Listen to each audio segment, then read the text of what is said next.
Maybe we will get started. Okay. So, good morning.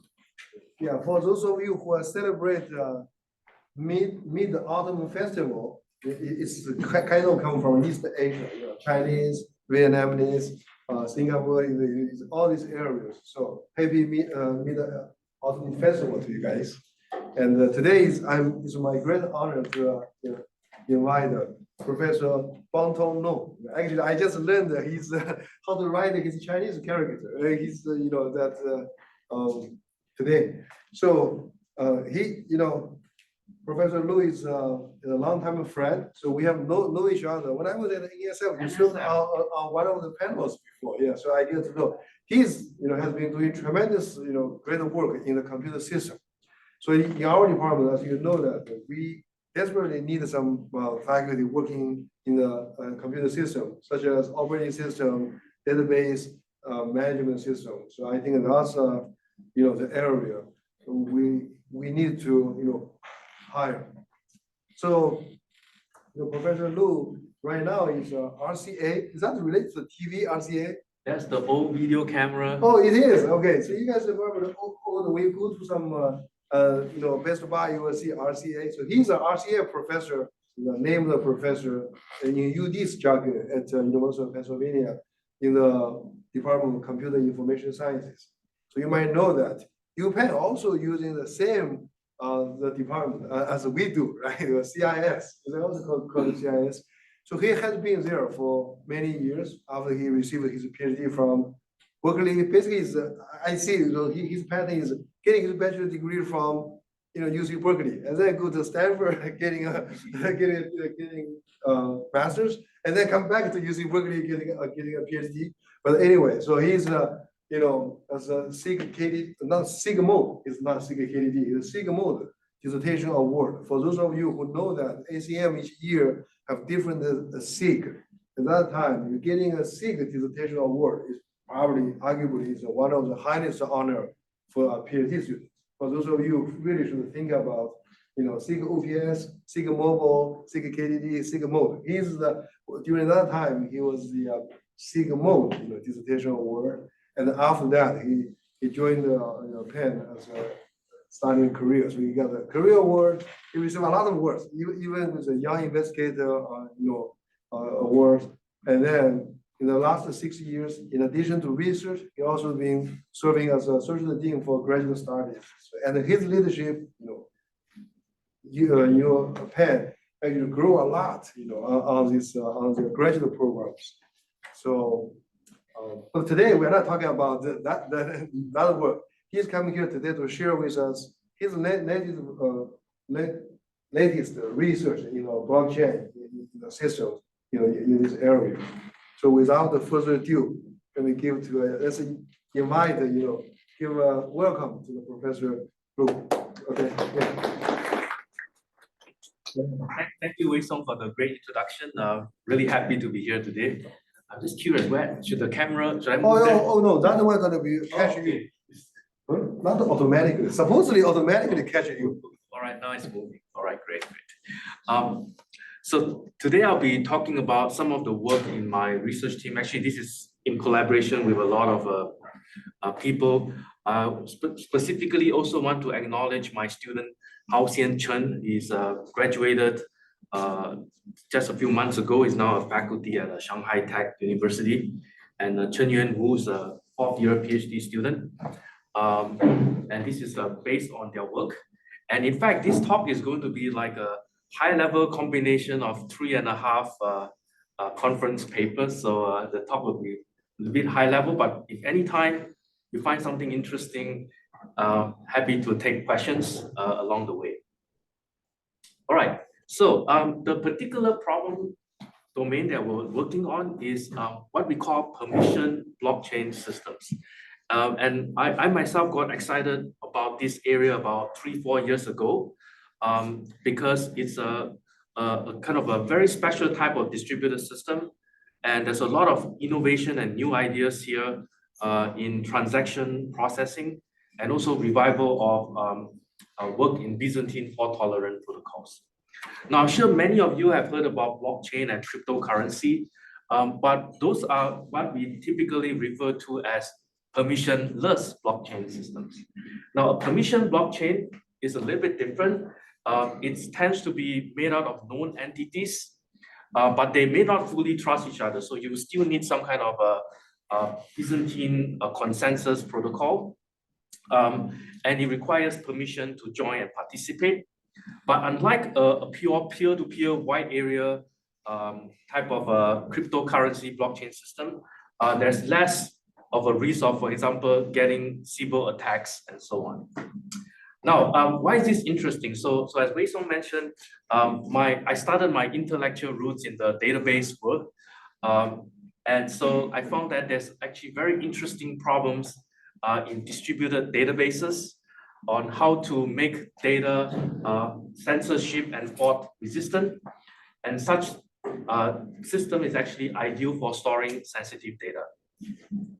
So I'm going to start off by kind of motivating this general area that we're working on before diving into specific problems. The first is what type of applications we're thinking about. So it turns out permission blockchain has wide-ranging applications in the areas of contact tracing, crowd working, supply chain assurance, federated learning, healthcare, and so on. In fact, if you look at the literature, if you look back, say 3 to 4 years ago, there was a lot of work in the security community, but more recently also in database conferences. And if you look at the last 2-3 years, NSDI, SIGCOMM, there's kind of a resurgence and revival of a lot of interest in this area as well. So if you go on to the IBM Hyperledger website, you see that there's actually a wide range of applications of such permission blockchain systems. And here are just a not exhaustive list of potential use case. So I think there's great potential moving forward if you consider the next few years of using permission blockchain as a way to get distributed data sharing in a way that is censorship resistant and fault tolerant.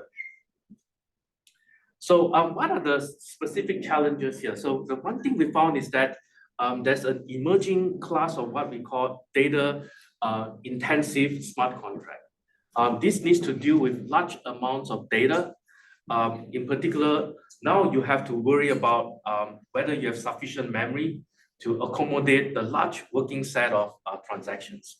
And unlike a traditional database setting, you may have transactions coming from many different clients, and they could be going to different machines in the data center, and they all need to work together concurrently to ensure the correctness of the transactions. But at the same time, if you look at recent smart contract work, and smart contract is the application that runs in permission blockchain. You see that there's more and more interest in compute intensive smart contract. And a lot of that is driven by machine learning and AI applications. And the idea is, for example, you want to build AI applications that is easy to verify and explain. And so being able to maintain all the operations in the blockchain ledger is very useful. All right, so why does this pose a challenge? So if you look at, say, deploying blockchain in the cloud, and now you mix compute and data intensive smart contract, you find that you have interesting resource management problem. Just to give you an example, if you consider a smart contract that runs k-means, which is a very classical clustering algorithm, you will end up having consumed lots of CPU, but actually very little memory. Now, conversely, if you look at a data intensive smart contract, one that does a lot of key value store operations, you get the exact opposite behavior, which is lots of memory requirement, but very little CPU utilization. So such extreme variation in hardware resources means that we need to come up with new ways so we can scale CPU, hardware resources, and memory resources independently. All right, so here's another interesting problem, which is quite different from the first one, but in the general space of what we work on. Interestingly, in the permission blockchain world, there is revival of interest in database transactions. All the old ideas people look at in optimistic concurrency control becomes interesting and relevant again. So the first thing you can think of, right? So let's say I have a distributed system and I have many transactions or user requests, and they're hitting different machines in my data center. And my data center could be deployed, in different parts of the world. Then what is the simplest technique you can think of? First, you can do what we call order execute. So this is the standard database approach, which is you have some centralized node that will order all the transactions, no matter where they're coming from, and then you execute them in sequence. Now, this guarantees you correctness, right? Because you're running one at a time, but obviously the performance is no good. Then the next thing you can think of is, okay, then why don't I figure out transactions that don't have any dependency at all? And then I try to execute those that are independent of each other in parallel. And that's what people call oxy, right? This is another proposal that came out in recent work. Now, this is the really interesting one. It came out of IBM Hyperledger Fabric, and it's called XOV. It's a very fancy name, but what it really means is first you execute, and then you order. You come out with some ordering, and then at the last step, you try to validate. And some of the things that you tentatively executed may now be invalidated because transactions operate on stale data. Then you throw away those that are invalidated, and then you commit the rest to the database. So the intuition behind this is otherwise known as optimistic concurrency control, which is I just let all the transactions run. And if there's no conflict, nothing, then everything's happy, I commit. But if something bad happens, then I roll back a few that were operating on stale data. Now, the list goes on. Actually, there's a lot of interesting work in this area. The database people love this problem.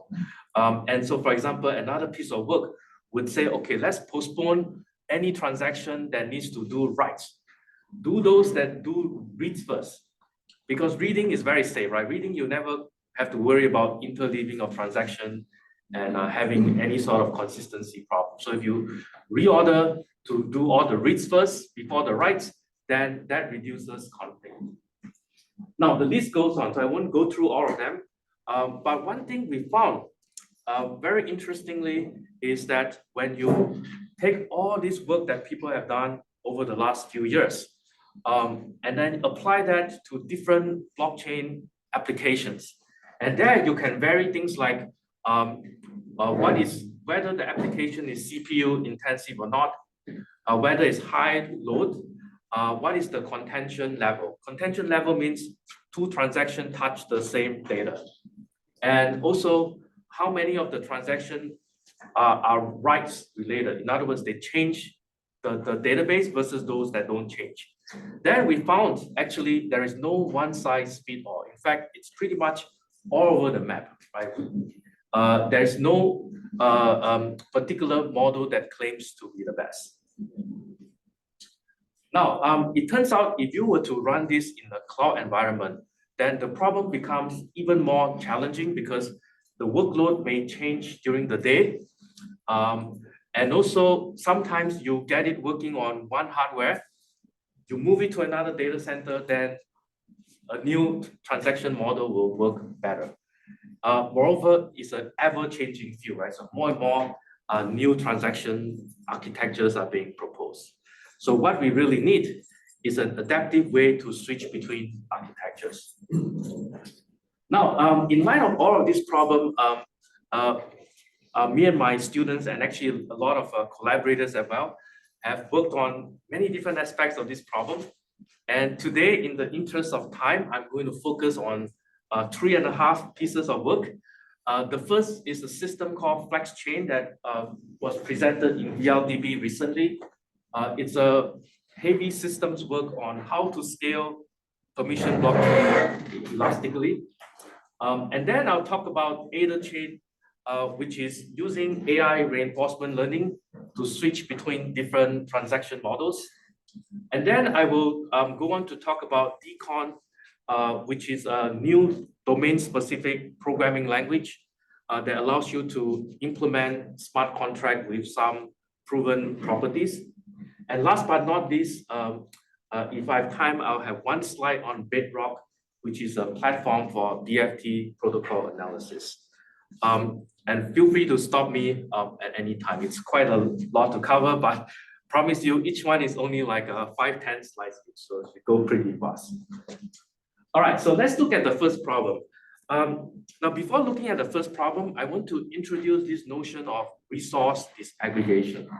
This actually came out of another PhD student's research work 2 years ago. And the idea is to decouple resources in the cloud.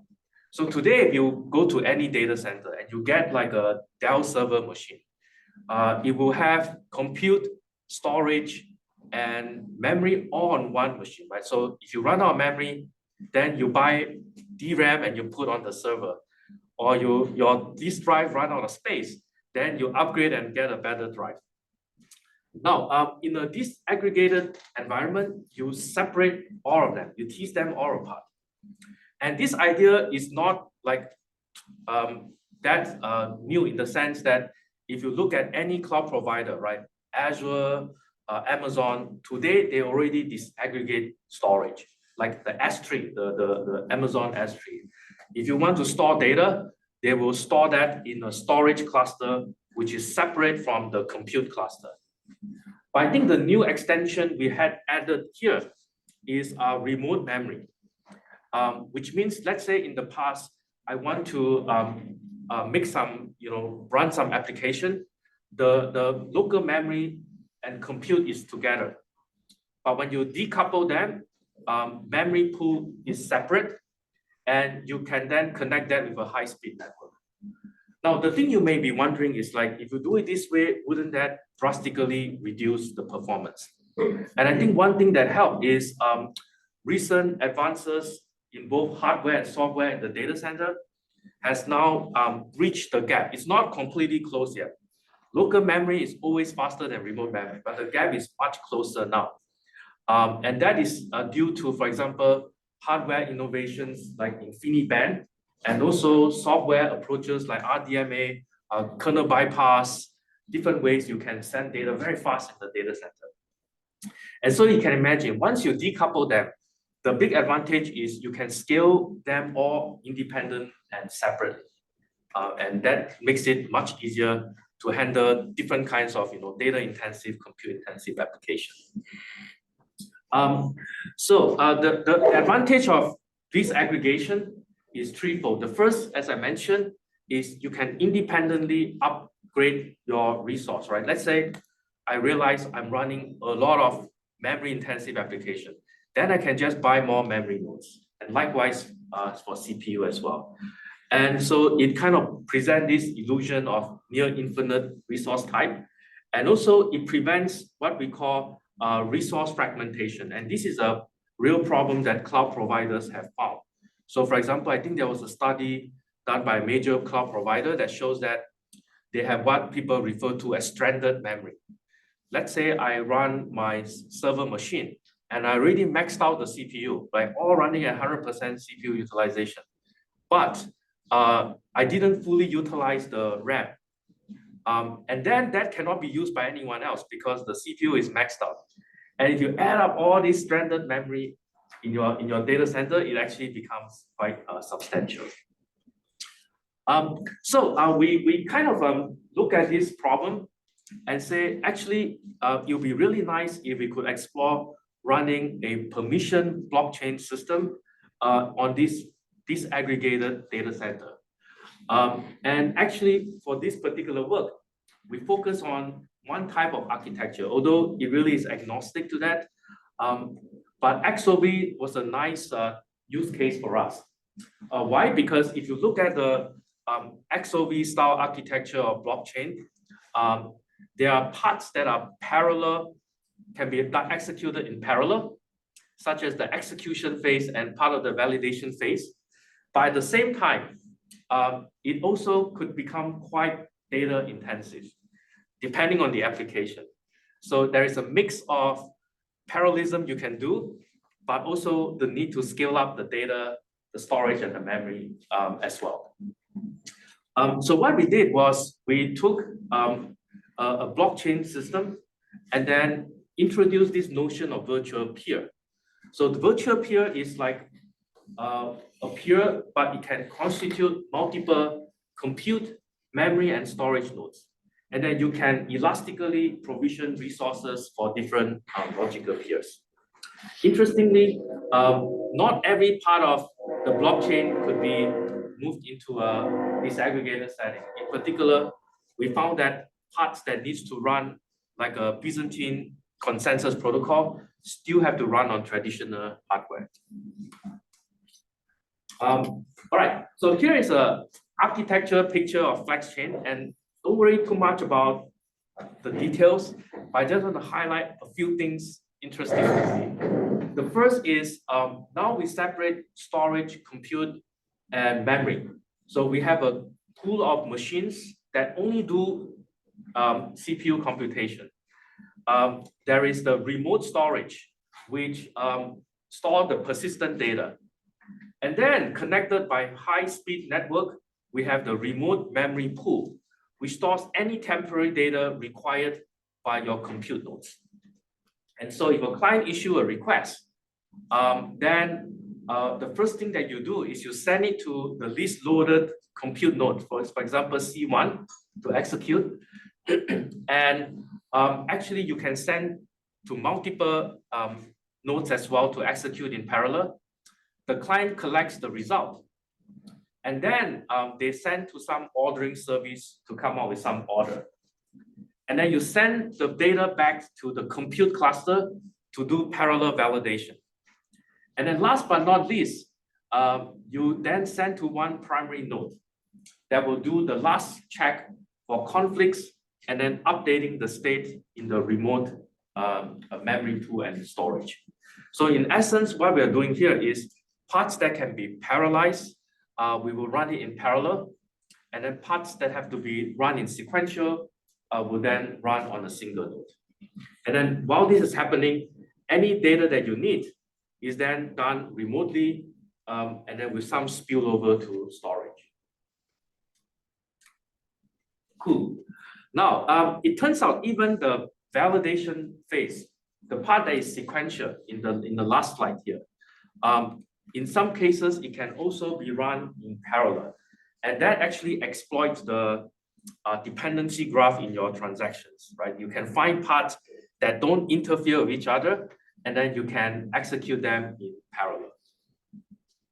So we have been deployed flex chain in a system called Cloud Lab, which is actually, if you guys have any exposure to the NSF Cloud Lab, is a really amazing resource for us. We ran 20 bare metal machines on Cloud Lab using Level DB for remote storage. And I'm going to give you some teaser of performance results. The first is, if you have a lot of compute intensive smart contract, now you can scale up and use more and more CPU core, and that allows you to significantly increase your throughput, right? So throughput is the standard measure for performance in such system, measuring the number of transactions per second. And then in cases when you run out of memory, then what you could do is add more memory nodes, and then you can scale up memory at the same time. In fact, the memory scale up is much more impressive because if you run out of memory, you end up paging. And we all know from operating system, paging is terrible, right? But if you can avoid paging as long as possible, then it gives you much better performance. All right, so the second result I want to show, and actually this one is the more interesting one because it tells you about resource saving.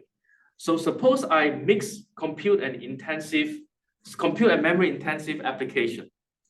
And I run pretty much the same workload. And I run it on monolithic, means traditional data center versus a disaggregated data center. and I aim to achieve the same performance. In other words, now I fix performance. But what you find is in the data center, you can get much more savings in terms of hardware resource because of the stranded memory problem I talked about earlier, right? So if you rigidly deploy hardware in one server at a time, you don't have that flexibility of mixing and matching different types of memory and CPU. But in the disaggregated setting, you can get the same performance while saving a lot of hardware resources. Cool, I'm going to stop here for a minute to see if anyone has questions before I move on to the next part of the talk. All good? All right, cool. So I'm next going to talk about ADA chain, which is adaptive blockchain architecture. This is actually joint work with one of my colleagues at Penn, Ryan Marcus. He does a lot of work in AI optimizing systems. And actually, I'm by no means an AI expert, but it was quite a nice eye-opener for me. And I'll try to explain this as much as I can from a systems point of view. So remember the earlier problem we talked about, which is I have so many choices of transaction models, so much hardware configuration difference, workload changes throughout the day. How can I solve this problem? Now, the first thing you may think about, especially as a systems person, is, okay, why don't I just build a giant table, if then else, right? And try to map workload characteristics to optimal blockchain architecture. And this turns out to be not easy to do because not only is it time consuming, it's very fragile and dependent on the hardware. And then when the workload change, then you have to redo everything again. So it doesn't work very well. So the approach that we took in ADA chain is to try to automatically select the architecture under dynamic workload. And we want to do it on the fly. And we also want to avoid any sort of pre-training phase, data collection, or elaborated machine learning model building phase. And so the technique that we approach is based on reinforcement learning. And the best way to think about reinforcement learning is that you have a machine learning model that you try and improve at runtime. And then every time you make a mistake, you learn from it, and then you improve the model again. So I'm going to show you what the reinforcement learning looks like in this particular setting. So here I'm going from the perspective of one server, but you have to imagine this is a distributed system. So every machine running your blockchain in the cloud will have to run one of these learning agents, and they have to somehow work together. So the setting here is you have many of these peers. Each one of them will run one of these learning agents. And you come up with some way to divide into what we call episodes. Episode is a fancy way of saying, I only decide when to switch to the next architecture after a period of time. And actually time here is not physical time, but rather counted in terms of number of transactions. And you can think of each square as a block of transactions. So after your blockchain runs a certain number of transactions, then you decide, okay, now I have to maybe switch to a different architecture. So let's take a look at the learning agent. So the first thing that happens is the learning agent has to decide when to make a decision to switch. So if you look at this episode, after running for a while, it gets to what we call the low watermark, which means, okay, let's say I have 1,000 transactions. After running 500, then I have to start deciding whether to switch or not. Then what you do is you try to look at the previous episode to extract the state, right? So in reinforcement learning, you can think of state as the current state of the system, right? As the name suggests. And here state for us means what did you observe in the workload, right? Is it compute intensive? What's the contention level? What's the write ratio? What is the state of your network congestion and so on? In any case, you extract all of this information, and then in a peer-to-peer fashion, all of these learning agents have to exchange their throughput number, which means how well they're performing at this point in time. And actually, interestingly, if you assume nodes can lie in this kind of setting, which can have Byzantine faults, you have to be very careful to run some kind of secure consensus. So you don't have like some nodes lying and then skewing the results. In any case, the next thing you do is you use some kind of machine learning model to select the next architecture based on the state and also the perceived performance. And actually, the model that we use is not that sophisticated. It's a random forest model, but you can plug and play any model that you want. And then once you select the new model, you add this to your experience, right? The state, the AN, which is the action taken, and also the throughput measurements that you have figured out. And then you kind of do this feedback loop over time and choose the next architecture. And then you retrain the model. Any questions? All right, yes. I mean, the architectures, what kind of things have been changed? Oh, okay. So when you go from one architecture to another, it basically changed the way you do transaction processing. For example, you can go from OX, which is order the transaction before executing, to XOB, which is optimistic concurrency control.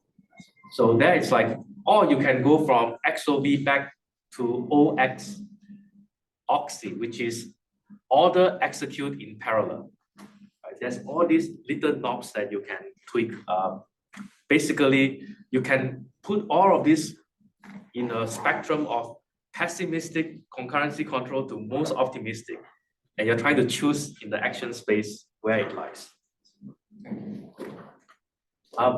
Cool. All right. So this part is actually new to me. I actually learned this from my colleague Ryan. But it turns out in reinforcement learning, you have different types of reinforcement learning as well. You have what they call multi-arm bandit, which goes from action to reward. The one we chose is the second one, which is you go from state to action, which is the transaction model, and then you try to then minimize or maximize the reward, which in this case is the throughput of your selected architecture. And interestingly, there is a full RL approach, which doesn't quite apply to our setting because the action taken in our case doesn't actually affect the state. And the goal of the RL problem is to minimize the regret, which is the achievable throughput compared to what is the optimal throughput. All right, so there's actually a lot more details in the paper on how to do measurements, Thompson sampling, and so on. I'm going to skip all of that, but give you some kind of a flavor of the performance result. So we went back to Cloud Lab again, and we ran this on a fault. So in Byzantine fault, they have this thing called 3F+1, right? You have to handle faults where you have malicious nodes. You need 4 in order to handle one fault.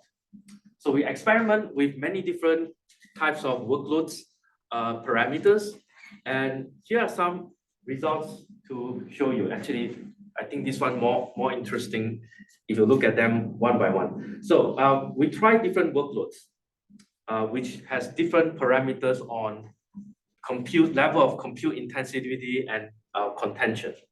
And each workload has a best architecture. In other words, if you are the expert and you already know what architecture to use, then you select that one that gives you the best. And the best is different from different workload. But if you look at Ada chain, at the beginning, it doesn't know what to do, right? There's no pre-training data, so it kind of maybe do something not very smart, but eventually it will converge on the best architecture. In between, you notice there is some drops in throughput.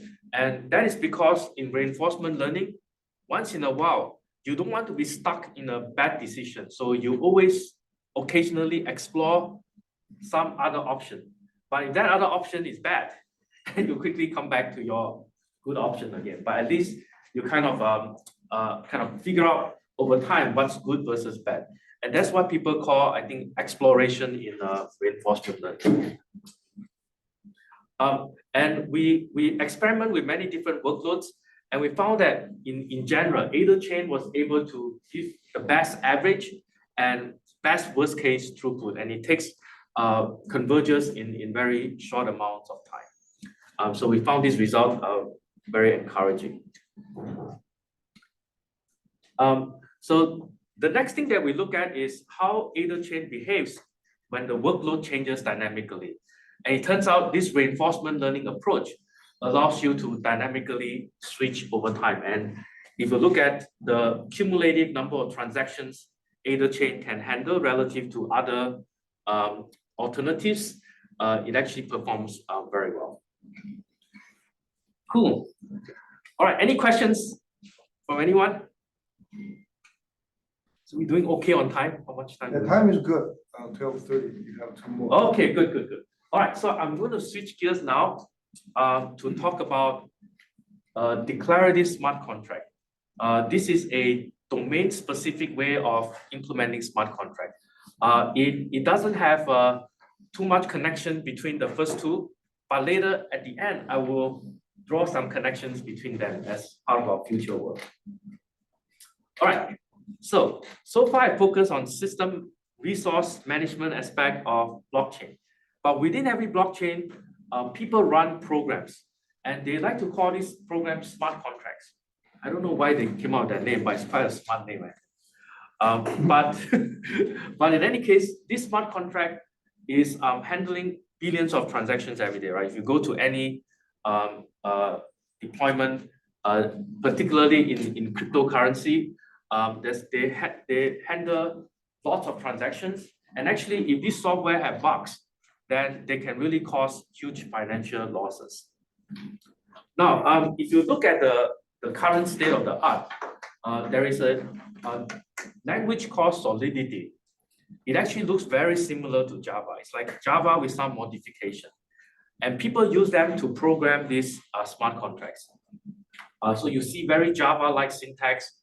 And if you deploy one of these smart contracts, then the class instantiation is like the contract deployment. So you will run this inside your blockchain, right? All the peers that we showed earlier will run this smart contract to do calculations. And you declare the data that your blockchain needs at the top. And then you have what we call transactions, right? So just now I keep mentioning the word transaction. And a database transaction, you will go to your bank, is like withdrawing money. But here, the transactions means they are publicly available functions that can alter the state of the contract. So if I say using my smart contract to run a digital wallet, then that may be transferring money from one user account to another. And then there's also views, which allow you to query the state of the smart contract. Now, so why do we distinguish between these two? It turns out this one is very expensive to run because in order to prevent any sort of malicious behavior, all transactions have to run like Paxos or Byzantine fault tolerant protocol, which is goes in multiple rounds, very bandwidth intensive. Whereas this one is just reading the data, right? So it's relatively cheap. When we started this work, one of the things we wanted to do was ask the question, how can I write smart contract in such a way that can help me reason about correctness so I can avoid programmers making errors? And sure, you can analyze your Java program, but it's not easy to figure out programmer bugs. So we thought maybe we can try to come up with a high-level rule-based language that you can write this smart contract in, and then later give it to some constraint solver or some verification tool, and they can check for correctness.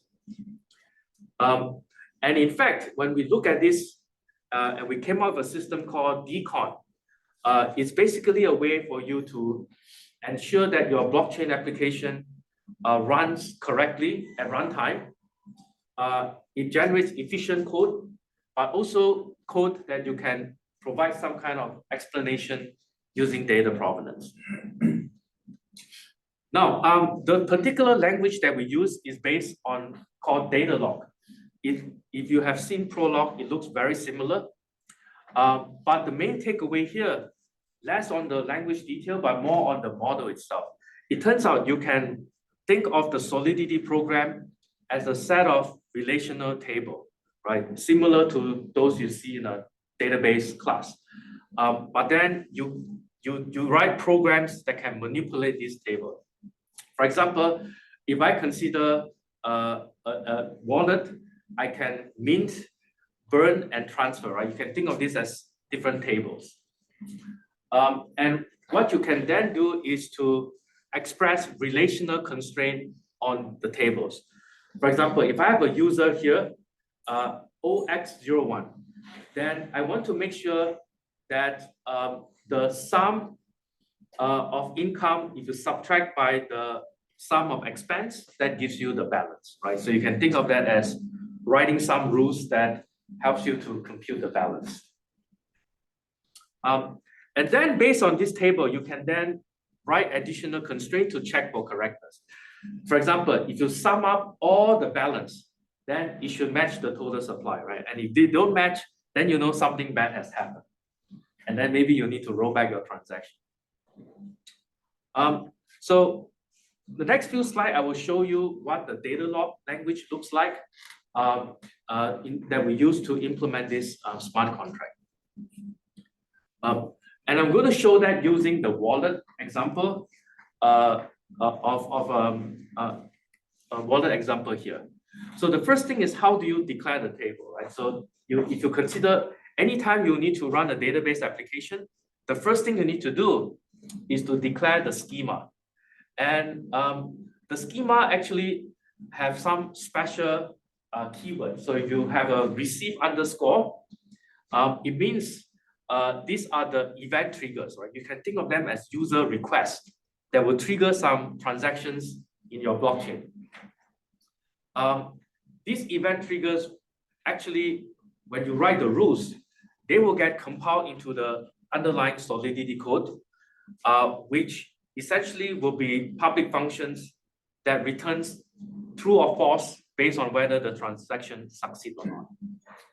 So now the idea is the user program the rules, but the compiler generate the Solidity code. There are other kinds of relation you could define. For example, if you put a star here, it means the relation only has one row. You can specify which is the primary key, and then you can also specify some tables to be public interfaces. Now, based on these declarations, then you can compile into the underlying smart contract view functions. So I'm going to show you some example rules. So here's a really simple one. So let's say this is one of the rules, right? I receive a transaction request from the user to mint N tokens to address P. Then this is what's going to trigger the rule, and then you can check against some conditions, right? So for example, the message sender has to be the contract owner, and N has to be larger than 0. Now, if all of this is true, then you generate mint value here that essentially will modify the state of the blockchain. And then this will allow you to then add a row into the mint table. Now, if you want to say query the state of the blockchain, you can then write aggregation rules. That allows you to, for example, sum up the total within the mint table or the burn table. Here's what the wallet looks like. This, if you write in Java, it's very, very long. But if you write in the rule-based language, it's very concise. But the best part is you can fit all of these rules into a constraint solver. So we have some follow-up work where you could put this into the Z3 constraint solver, and it can check before you run it against some properties. And basically, you can think of these rules as like logical inferences. And before you run it, you can check to make sure they actually meet some correctness guarantee before you actually deploy it. And here's actually an interesting example of runtime verification. So you know that in any system, you can do static verification and runtime verification. Static means you check before you run, but it may not capture everything. Then for the rest, you can try to detect it at runtime. So you can add some additional rules. And these are what we call like safety constraint. Not too different from like an assertion statement in C, and say, okay, if I have a negative balance, then something is wrong, right? I have to roll back my transaction. And based on this in violation rules, you can then generate solidity code. And that is actually check the reverse, right? So if this is true, that means something bad has happened. So your program should check that this is always empty, right? The negative balance table. Otherwise, it means something has gone wrong in your smart contract. So we have actually implemented this and deployed on the Ethereum testbed.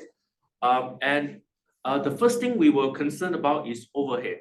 It turns out when you write in this rule language and then you compile that to Solidity, and then we have to benchmark against somebody who wrote the original Java code, who maybe hand optimized it for a long time. The interesting thing we found is that without doing any sort of too sophisticated optimization, we were slower, but not by a lot, around 14%. And actually, we have a follow-up work under submission in a database conference that show that if you apply standard database optimization technique like a join ordering, a push-down selection, you can actually pretty much close the gap, sometimes even do better than the Java program. And once we add additional runtime verification, we incur some additional overhead of 16%.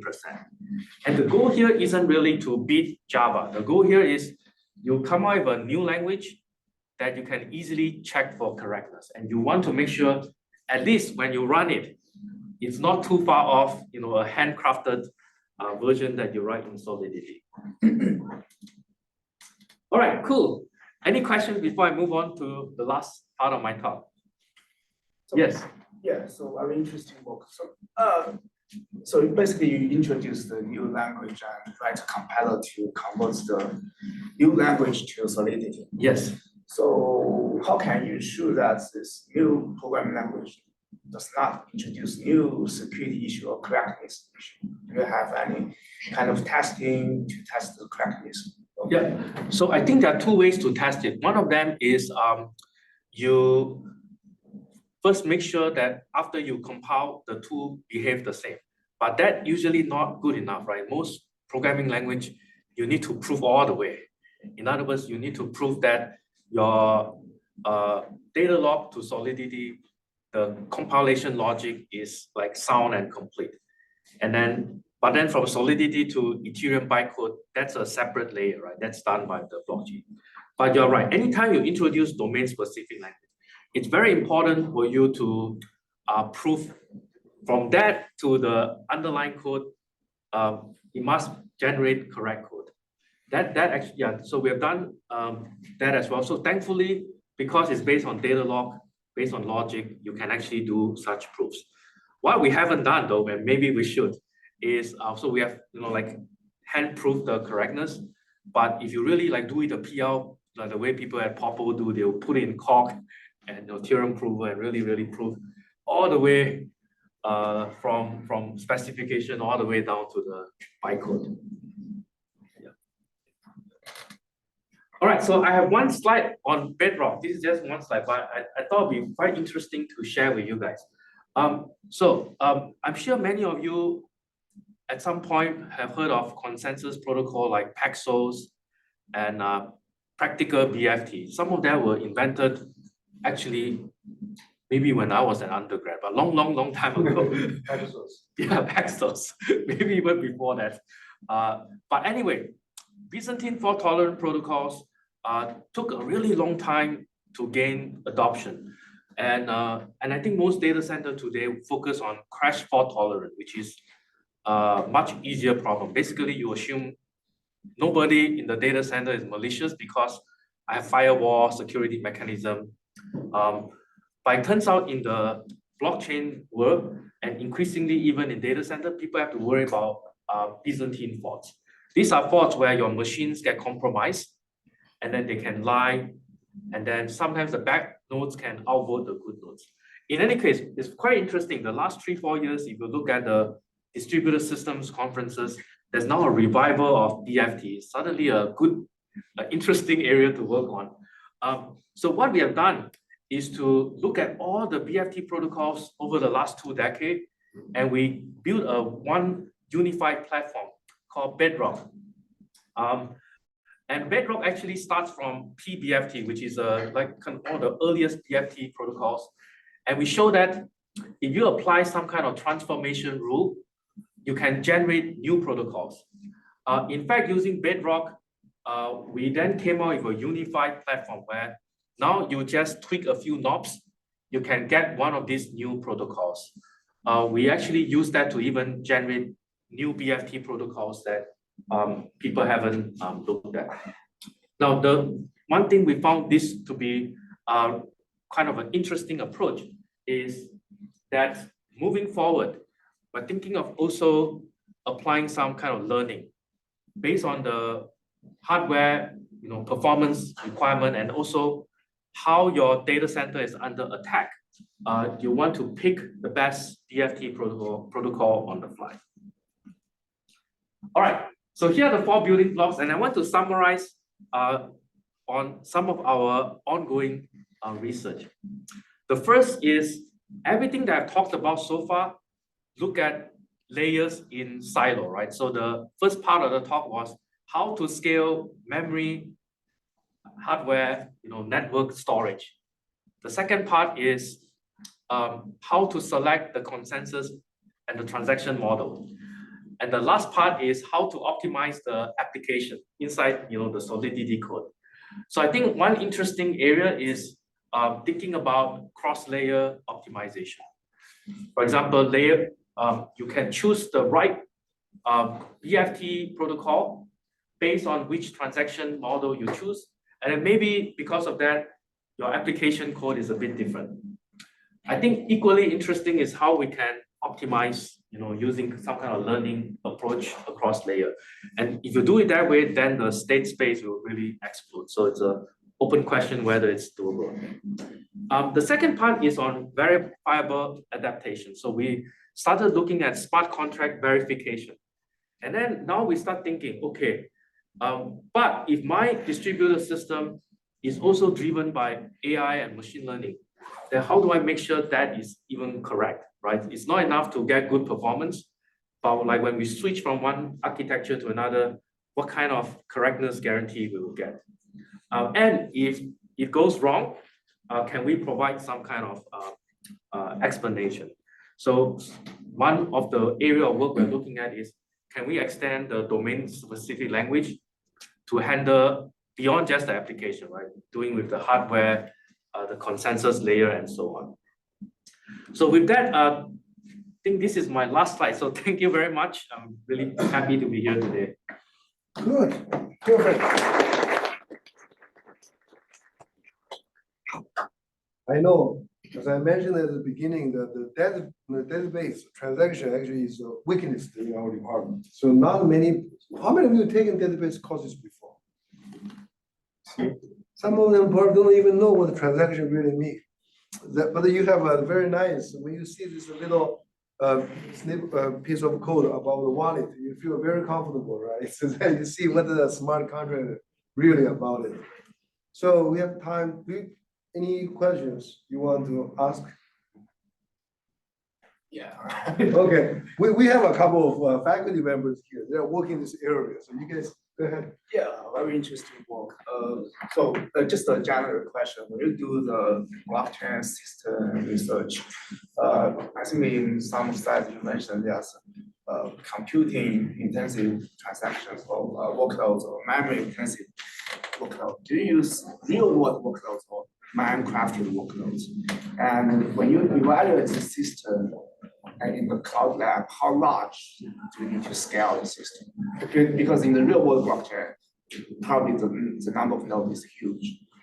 Yeah, so that's a good question. So I think to answer the first question, we use a combination of synthetically generated workloads, but we also try to go and get some real workloads. So the second part is not too easy, but there are websites like Etherscan. They have all these wallet transactions. So you can actually crawl and download some of the data. So yeah, it has to be a mix of the two. So the Cloud Lab experiments, I think we have always run it up to the tens of nodes. Or you can run tens of nodes but deploy hundreds on a single one, and then you can scale up to hundreds. But I think a lot of the effects at large scale, you can see them quite visibly at the scale we're looking at as well. But it'd be great if we could run even bigger scale. Actually, now we are trying to get the NSF Cloud Bank, which allow us to get resources to run in AWS, and I think we'll have much bigger test bed. But yeah, so the other challenge we have is a wide area. So we end up emulating a lot of that, adding delays in Cloud Lab. But I think once you go on AWS, you can do even more. I mentioned to you earlier that fintech, finance here, Delaware is obviously, there. You guys know that we also have a fintech here. Do you want to, if I ask on behalf of some of our students here, if they want to get involved, for example, using smart contracts on this financial, what's the current status? For example, if Chase, even like it's Chase Bank, like those finance companies, are they using this technology today? Yeah. So what's the current status? So I do know a lot of companies are exploring the use of blockchain. The thing is, I think the last 2 years, maybe the crash of the cryptocurrency has given it a kind of a dampen some of the interest. But if you think about it, blockchain does not equal cryptocurrency, right? The technology is very general, can be applied to many settings. So I know IBM is very into this area. But yeah, I think many companies are also looking into it. These are like open source. For example, one of them, he wants to download some. I'm just pick one student. So if they want to download something, then they can play with it.